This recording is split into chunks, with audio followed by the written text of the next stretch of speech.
ሻሎም የጌታ የኢየሱስ ክርስቶስ ጸጋና ሰላም ይብዛላችሁ ቅዱሳን። እንደምን ከረማችሁ? ሁሉ መልካም? እኔ ጋር ሁሉ መልካም ነው። ክብር ለጌታ ኢየሱስ ይሁን። በጌታ ጸጋ በጌታ ምሕረት ይህን እድል አግኝቻለሁ። ክብር ለጌታ ኢየሱስ ይሁን። ዛሬ የምንጀምረው እንግዲህ በዚህ በሶስተኛ ወር ማለት ነው በእምነት መረዳትን ማወቅ የሚል 10ኛ ክፍል ተከታታይ ትምህርት እንመለከታለን ማለት ነው። በመጀመሪያ በሳምንት ባስተላለፍኩት ተስፋ የሚለውን ቃል የቪዲዮ ቀረጻ ጊዜ ትንሽ የድምጽ መቋረጥ አሳይቷልና ሁላችሁንም ሶሪ ልል ፈልጋለሁ። ካሁን በኋላ አስተካክላለሁ ማለት ነው። ሪከርዱን ጌታ ይባረክ። ትረዱኛላችሁ። በእምነት መረዳት ማወቅ ወይንም የእምነትን መረዳት እንዴት ነው የምንለየው ወይንም እንዴት ነው የምናውቀው የሚለውን ሐሳብ ዛሬ እስቲ በተለያየ መልኩ በሰባት ሐሳቦች ገላልጠን አብረን እንመለከታለን። እንግዲህ እምነት ማለት ምንድነው? በዕብራውያን ምዕራፍ 11 አንድ ላይ እምነት ይላል። እምነት የሚባለው ነገር ተስፋ ስለምናደርገው ነገር የሚያስረግጥ የማናየውንም ነገር የሚያስረዳ ነው ይላል። እምነት እንግዲህ በእነዚህ በሁለት ነገር በመረዳት ስለምንረዳው ስለምናደርገው ነገር የሚያስረግጥ እርግጠኛ የምንሆንበት መስመርና የምንረዳበት ነው። በጣም ኢንተርናል ነው፣ የሚያዝ አይደለም፣ የሚጨበጥ አይደለም። ግን በውስጣችን ባለው ኢማጂኔሽን አልለውም በእግዚአብሔር ቃል መሰረት ነው የምለው። ወገኖቼ በእምነት የመረዳት ህይወት ውስጥ እንደ እግዚአብሔር ቃል በመጽሐፍ ቅዱሳዊ አተረጓጎምን የምናየው እምነት ዘሴም አንድ የሆነ የመንፈስ ተካፍሎን ማግኘት ማለት ነው። ማለት እምነት የሚለውን ዴፊኒሽን ለማብራራት ወገኖች በቃላት እንቸገራለን። ግን መጽሐፍ ቅዱስ በእግዚአብሔር ሐሳብ ውስጥ በእግዚአብሔር ፈቃድ ውስጥ የሚነግረንን ቃል አሜንና አዎን ብለን በመቀበል ውስጥ ነው እምነት በልባችን ውስጥ የሚፈጠረው። አንድ ነገር ላመጣላችሁ ነው። በተለያየ መንፈሳዊ ህይወታችን በቤተ ክርስቲያን ስንመላለስ የምንሰማቸው ቃሎች ወገኖቼ እምነትን ነው የሚሰጡን። በውስጣችን እምነትን ለምን በሮሜ ምዕራፍ 10 ቁጥር 17 ላይ እምነት ከመስማት ነው ይለናል። መስማትም ይልና የእግዚአብሔር ቃል ይለዋል። ስለዚህ እምነትን ሰው ለማግኘት ተመልከቱ ወደ እግዚአብሔር ቃል መምጣት አለበት። አሁን ግን ላሳያችሁ የምፈልገው ተመልከቱ በሮሜ መጽሐፍና በዕብራውያን ላይ በሁለቱ መስመር ላይ አትኩሬ ዛሬ የመጀመሪያውን ክፍል አብረን እንመለከታለን ማለት ነው። አሁን ተመልከቱ በሮሜ ምዕራፍ 1 ላይ ከ1 ጀምሮ አብረን እንመልከት። በሮሜ መጽሐፍ ምዕራፍ 1 ሐዋርያ ጳውሎስ ነው እንዲህ ይላል። ከ1 ጀምሮ እስከ 2 ድረስ ባለው በናነብ መልካም ነው። ሐዋርያ ሊሆን የተጠራ የኢየሱስ ክርስቶስ ባሪያ ጳውሎስ በነቢያቱ አፍ በቅዱሳን መጽሐፍት አስቀድሞ ተስፋ ለሰጠው ለእግዚአብሔር ወንጌል ተለየ። ስለ ራሱ ይናገራል። ከዛስ ይህም ወንጌል በስጋ ከዳዊት ዘር ስለተወለደ እንደ ቅድስና መንፈስ ግን ከሙታን መነሳት የተነሳ በኃይል የእግዚአብሔር ልጅ ሆኖ ስለተገለጠ ስለ ልጁ ነው። እርሱም ጌታችን ኢየሱስ ክርስቶስ ነው። ተመልከቱ ቀጥሎ በእርሱም ስለ ስሙ በአሕዛብ ሁሉ መካከል ከእምነት የሚነሳ ይችን ነገር አስምሩባት፣ ከእምነት የሚነሳ መታዘዝ እንዲገኝ ጸጋና ሐዋርያነትን ተቀበልን ይላል። አሁን ተመልከቱ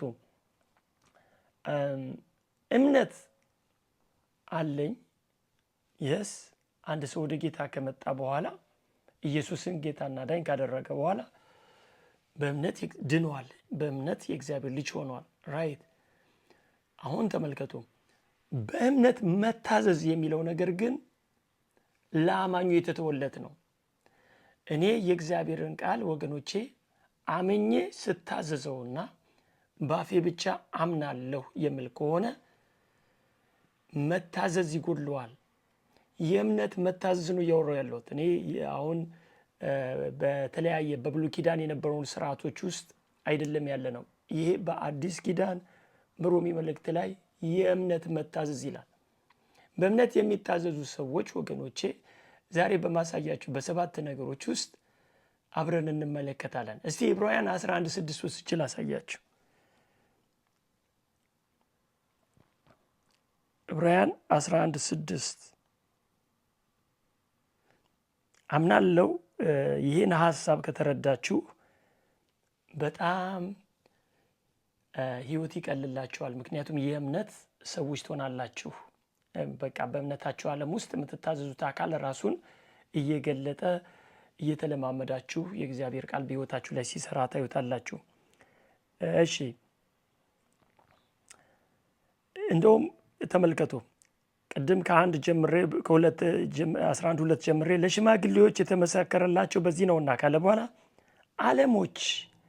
ዓለሞች የሚለው ይሄ ገሃዱ ዓለም የማይታዩ ዓለማቶችንም ጭምር ነው። መንፈሳዊ ዓለማቶች ወገኖች፣ አማኝ ሆነ መንፈሳዊ ዓለም እንደሚሰራ ልታምን ይገባል እንጂ ስለዚህ ወይም መንፈሳዊ ዓለም ላይ ምንም አይነት ጥያቄ ሊኖር አይገባም። ዓለማቶች ይባላሉ፣ የማይታዩ ግን ያሉ። ስለዚህ ዓለሞች በእግዚአብሔር ቃል እንደተዘጋጁ፣ ስለዚህ የሚታየው ነገር ከሚታዩት እንዳልሆነ በእምነት እናስተውላለን ይላል። አሁን ተመልከቱ፣ የእምነት መረዳት ወይንም የእምነት መረዳት በሕይወቱ ላይ ተፈጠረ። ከዛስ አባቶችም እነ አብርሃም፣ ይስሐቅ፣ ያዕቆብ የተመሰከረላቸው በዚህ ነው ይላል። ተመልከቱ፣ የብሉይ ኪዳን እግዚአብሔርን በቃሉ የታዘዙትን ታላላቅ የእግዚአብሔር ሰዎች ያነሳና ዓለሞች ይላል። ጠቅላላ ፍጥረቱን ዓለም በእግዚአብሔር ቃል እንደተዘጋጁ እግዚአብሔር ሰማያት ይሁን ሲሆን እንዳለ ምድርንም እንደፈጠረ ተመልከቱ። በሁሉ በምድርም በውሃም በሁሉ ነገሮች ላይ ፈጣሪ አምላክ እንደሆነ በዚህ በእግዚአብሔር ቃል ተፈጠሩ ይለንና ከዛ የሚታየው አሁን የሚታየው ነገር ከሚታዩት እንዳልሆነ በእምነት እናስተውላለን ይላል። ተመልከቱ። ከዛስ እንዲህ አለ። አሁን ተመልከቱ ቁጥር 6 ላይ ያለ እምነትም አሁን ተመልከቱ። ስለ እምነት ቀደም ብሎ ፍጥረቱን ዓለም ከተናገረ በኋላ ቀጥሎ የሚያነሳው የአቤልን መስዋዕት ነው። አቤል በእምነት መስዋዕትን ለእግዚአብሔር አቀረበ ይላል። ተመልከቱ።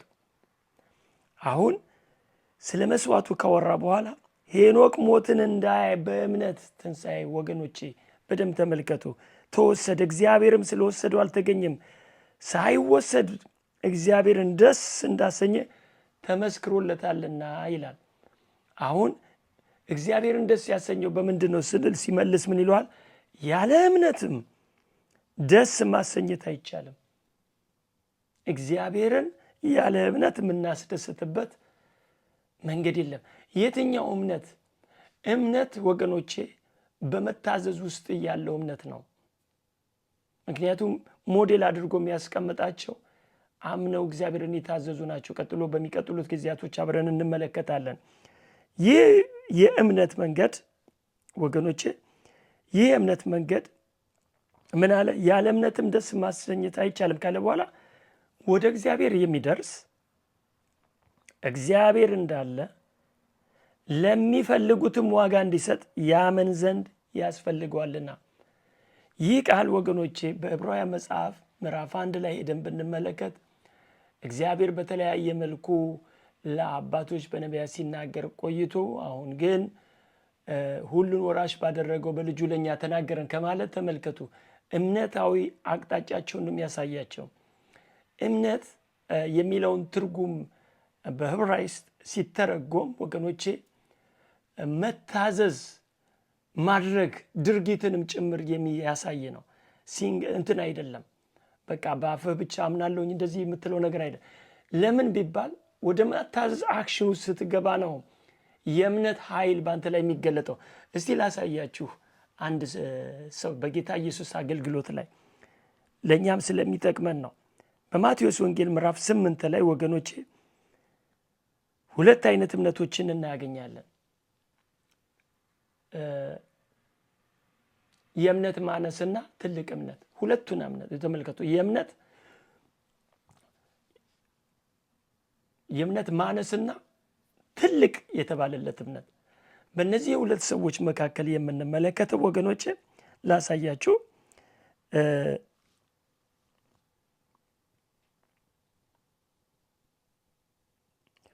24 ላይ እንዲህ ይላል፣ እነሆም ማዕበሉ ታንኳይቱን እስኪደፍቃናት ድረስ በባህር ታላቅ መናወጥ ሆነ ይልና እርሱ ግን ተኝቶ ነበር። ደቀ መዛሙርቱም ቀርበው ጌታ ሆይ አድነን ጠፋን እያሉ አስነሱት።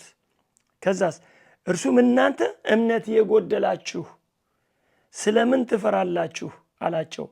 ከዚህ በኋላ ተነስቶ ነፋሱና ባህሩን ገሰጸ፣ ታላቅ ጸጥታም ሆነ። አሁን ተመልከቱ፣ እምነት የጎደላችሁ ያላቸው ሐዋርያቶቹ ናቸው። የእሱ ተማሪዎች ናቸው። የጌታ የኢየሱስ ተማሪዎች ደቀ መዝሙሮች ናቸው። ወደ ላይ ወጣ ስንል ደግሞ አሕዛብ የሚባል በዛን ጊዜ ቃል ማለት ነው። አሁን እንኳን ሰው በኢየሱስ ክርስቶስ ካመነ የእግዚአብሔር ልጅ ነው የሚሆነው፣ እኩል ነው። የማያምን የተባለ ሰው ምንን ይላል? ቁጥር 9 ላይ 8 ጀምሮ የመቶ አለቃው መልሶ ጌታ ሆይ በቤቴ ጣራ ከታች ልትገባ አይገባኝም፣ ነገር ግን ቃል ብቻ ተናገር ብላቴና የሚፈወሳል። ተመልከቱ፣ ስለ ቃል ነው የሚያወራው። እኔ ደግሞ ለሌሎች ተገዥ ነኝና ከኔም በታች ጭፍራ አለኝ።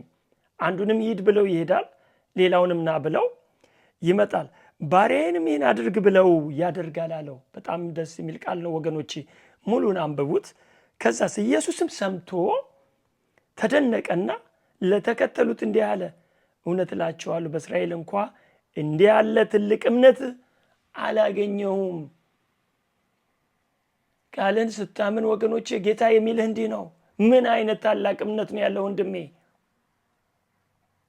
በሕይወታችሁ ላይ የእግዚአብሔርን ቃል በሕይወታችሁ ላይ መለማመድ ስትጀምሩ፣ እውነቴን ነው የምነግራችሁ፣ የማታውቁት ኃይል በእናንተ ሕይወት ላይ ሲሰራ ታያላችሁ፣ ትረዱታላችሁ፣ ታስተውሉታላችሁ። ትምህርት እምነት ነው ወገኖች። ከእምነት ውጭ የሆኑ ጸሎቶች፣ ከእምነት ውጭ የሆነ የሕይወት ስርዓቶች ከእናንተ መራቅ አለባቸው። ምክንያቱም በእምነት ውስጥ ነው ድል ያለው፣ በእምነት ውስጥ ነው ማሸነፍ ያለው። ሃሌሉያ፣ ክብር ለኢየሱስ ሲሆን፣ ስለዚህ ተመልከቶ ጌታ ተደነቀ፣ በዚህ ሰው ተደነቀ ይልና ለተከተሉት እንዲህ አለ፣ እውነት እላችኋለሁ በእስራኤል እንኳን እንዲህ ያለ ትልቅ እምነት አላገኘውም። የሚገርም ነው። ክብር ለኢየሱስ ሲሆን፣ ወደ ሮሜ ምዕራፍ 1 ላይ ልመልሳችሁና እንግዲህ የእምነት መታዘዝ ነዋል።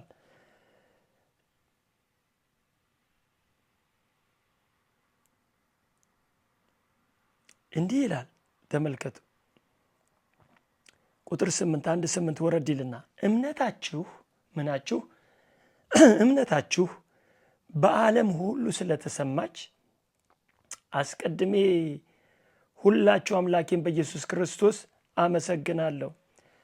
በልጁ ወንጌል በመንፈሴ የማገለግለው እግዚአብሔር ምስክሬ ነውና፣ ምናልባት ብዙ ቆይቼ ወደ እናንተ አሁን እንድመጣ በእግዚአብሔር ፍቃድ መንገዴን እንዲያቀናልኝ እየለመንኩ ሁል ጊዜ ስጸልይ ስለ እናንተ ሳላቋርጥ አሳስባለሁ። ትጸኑ ዘንድ መንፈሳዊ ስጦታ እንዳካፍላችሁ ላያችሁ ናፍቃለሁና። ይህም ማለቴ ተመልከቱ፣ በመካከላችን ባለች በእናንተና በእኔ እምነት አብረን በእናንተ እንድንጽናና ነው ይላል። ተመልከቱ፣ አሁን እምነት ስለ እምነት መረዳት ማወቅ ወይም የእምነትን መረዳት ማወቅ የሚል ነው። በእምነት ዙሪያ ላይ ያለ አመለካከት በእግዚአብሔር ቃል ዙሪያ ላይ እንደ እግዚአብሔር ፍቃድ በሆነው መስመር ላይ እግዚአብሔር በሕይወታችን ላይ ሊሰራ ያለውን መስመር የምንለይበት የምናውቅበት ወገኖቼ፣ እነዚህ የእምነት መንገዶችን በተጻፈ በእግዚአብሔር ቃል መሰረት ራስን መቅረጽ ያስፈልጋል። መስማትም የእምነትን ቃል መሆን አለበት።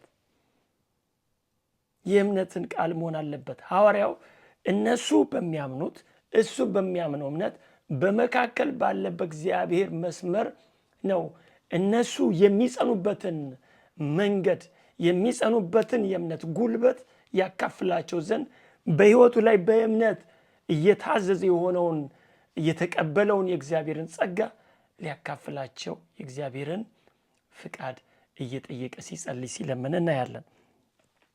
እንዲህ አለ፣ ለግሪክ ሰዎች ላልተማሩም።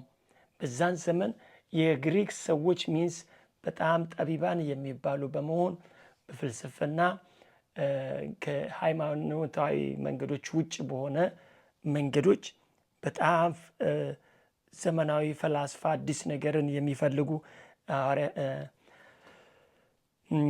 ሐዋርያት ሥራ 17 ላይ ሄደን ብንመለከት አቴንስ እንደዛ ነው። አዲስ ነገሮችን በማየት እንጆ የሚያደርጉ እንደነበሩ ያስተምረናል። ስለዚህ ለነዛም ተማርኩ ለሚልም ሰው ለግሪክ ሰው እና ላልተማሩም ደግሞ ምንም ትምህርት የለኝም ለሚል ሰው ለጥበበኞችና ለማያስተውሉም ዕዳ አለብኝ ይላል። ምክንያቱም ይህ የእግዚአብሔር ስራ ወገኖቼ በእምነት ስለሆነ የሚሰራው እግዚአብሔርን በማመን የሚጀምር ስለሆነ ወንጌልን በማመን የሚጀምር ስለሆነ ዕዳ ነው ያለብኝ። ይህን ነገር ለነሱ ስነግራቸው ከዕዳ ነፃ አወጣለሁ ብሎ ያስባል ሐዋርያው በራሱ ሕይወት። ከዛስ ስለዚህም አለ በሚቻለኝ መጠን በሮሜ ላላችሁ ለእናንተ ደግሞ ወንጌልን ልሰብክ ተዘጋጅቻለሁ አለ። ከዛስ በወንጌል አላፍርምና ይላል። ተመልከቱ፣ በወንጌል አላፍርምና ይልና ተመልከቱ፣ አስቀድሞ ለአይሁዳዊ ደግሞ ለግሪክ ሰው ለሚያምኑ ሁሉ ወገኖች ለሚያምኑ ሁሉ የእግዚአብሔር ኃይል ለማዳን ነውና። አሁን 1 2 3 ብዬ ላሳያችሁ። በመጀመሪያ የእምነት መታዘዝ ያስፈልጋል ብለናል። አንደኛ። ሁለተኛ ደግሞ ትንሿ እምነት ሳይሆን ትልቅ እምነት ያስፈልጋል ብለናል። ከዛስ ሶስተኛ የማሳያችሁ ምዕራፍ 9 ላይ ማርቆስ ወንጌል ላይ ሄዳችሁ ተመልከቱ። ለሚያምን ሁሉ ይቻላል የሚል ነው።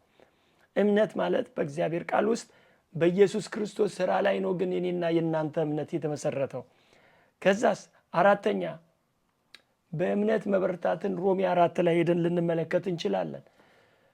በአብርሃም ሕይወት ውስጥ የሚታይ ነው ወገኖቼ። አምስተኛ ሐሳብ እምነታችን በሙሉ በመታዘዝ ውስጥ በሙላት እንዲገለጥ የእግዚአብሔር ኃይል ያደርጋል። ስድስተኛ እርስ በርሳችን ባለ እምነት ሐዋርያ ጳውሎስ ለነዚህ ለሮሜ ሰዎች የሚነግራቸው እንዲህ ነው። ወንድሞች ሆይ በሌሎች አሕዛብ ደግሞ እንደሆነ በእናንተ ፍሬ አገኝ ዘንድ ብዙ ጊዜ ወደ እናንተ ልመጣ እንዳሰብኩ እስካሁን ግን እንደተከለከልኩ ታውቁ ዘንድ ወዳለሁ። ወደ ላይ ሲናገር እንዲህ አለ፣ ይህን ማለቴ በመካከላችን ባለች በእናንተና በእኔ እምነት አብረን በእናንተ እንድንጽናና ነው ይላል። መበረታታት ሙላት ይገለጣል በእምነት ውስጥ ወገኖቼ። ሃሌሉያ። ሰባተኛ እምነት የመዳናችን ዋና መሰረት ነው። አሁን እዚህ ላይ ነኝ ያለሁት። ምን ይላል? በወንጌል አላፍርም፣ አስቀድሞ ለአይሁድ ደግሞም ለግሪክ ሰው ለሚያምኑ ሁሉ የእግዚአብሔር ኃይል ለማዳን ነውና። በሁሉ ነገራችን ላይ አንድ የዘላለም ሕይወት ያገኘንበት የእምነት መንገድ ነው። ምክንያቱም ወደ ታች ወረድ ይልና ምን ይላል መሰላችሁ? ጻድቅ በእምነት ይኖራል። በየትኛው እምነት? በዚህ በሚያድነው እምነት፣ በዘላለም ሕይወት በሆነው እምነት፣ በክርስቶስ ኢየሱስ በተሰራ የመስቀል ሥራ እምነት። ምን ይላል? ጻድቅ በእምነት ይኖራል ተብሎ እንደተጻፈ የእግዚአብሔር ጽድቅ ከእምነት ወደ እምነት በእርሱ ይገለጣልና። ዛሬ ዌክአፕ እንድትነሱ ነው። እምነት ወገኖቼ በሕይወታችሁ ውስጥ ጸሎታችሁ በእምነት፣ ዝማሪያችሁ በእምነት፣ አገልግሎታችሁ በእምነት፣ ሁሉም ነገር በእምነት ውስጥ ሲሆን ወገኔ እግዚአብሔር ሲሰራ ትመለከታለህ። ጌታ ኢየሱስ ሲሰራ ታያለ። እኔ ሳልሆን አንተ ስራ፣ እኔ አልችልም አንተ ትችላለህ ማለት ትጀምራለህ። ኢየሱስ ደግሞ ድንቅ ነገር ያደርጋል። አምናለሁኝ። በተለያየ ስፍራ ላይ ላላችሁ ሼር አድርጉላቸው፣ ላይክ አድርጉ፣ ሰዎች እንዲደርስ አድርጉ። ጌታ ኢየሱስ ዘመናችሁን ይባርክልኝ። ባላችሁበት ሁሉ ብሩካን ሁኑ። የዚህን ተከታይ ሀሳብ በሚቀጥለው ሳምንት ይዤ እመጣለሁ። እስከዛው ድረስ ሻሎም።